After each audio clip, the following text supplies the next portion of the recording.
Get ready. Start. Mr. Chairman, I rise to support this resolution because this matter has to be considered and reconsidered as planning goes on. Right at the beginning, I must say that this village industry, despite all brave talk on the part of the planning commission and the government, has been given a back seat by the planning commission, and I think a lot has to be done in order to reorientate the entire approach with regard to village industries. I generally agree with much of what has been said by the two speakers who have preceded me, and I should like to add a few suggestions to what they have said. Now, even when we were fighting the British, one of the indictments against the British rule was that it led to the ruination of our village and cottage industries. This criticism was absolutely justified, and the meaning of it was not fully seen at that time, perhaps as it is seen today after independence.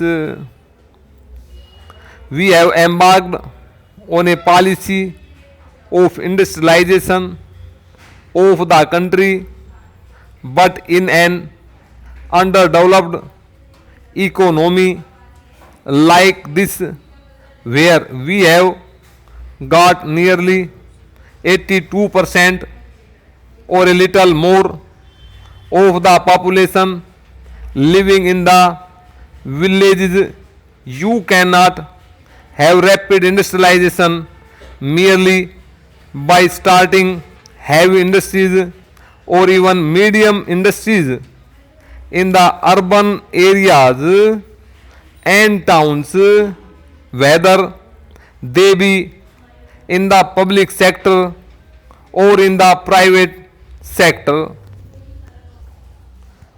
They are, of course, important, and the development of such industries must be on a far bigger scale. That is what we stand for, but at the same time, we must embark on a policy of industrialization of the rural areas today.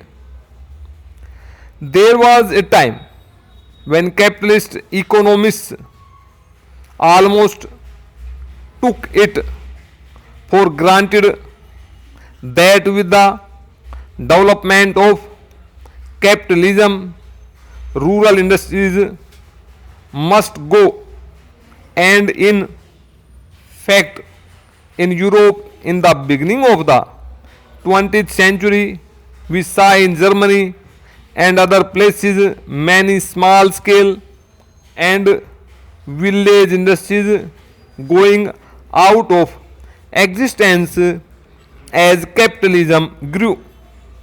Monopoly capitalism, which is growing in our country, also has a tendency to crush the small and medium industries, let alone village industries. The moment rural economy is drawn into the orbit of capitalistic market, the tendency is there, and the laws operate for the decline of the rural industries of the type that exist. Now this process is there in our country artificially. We are trying to maintain some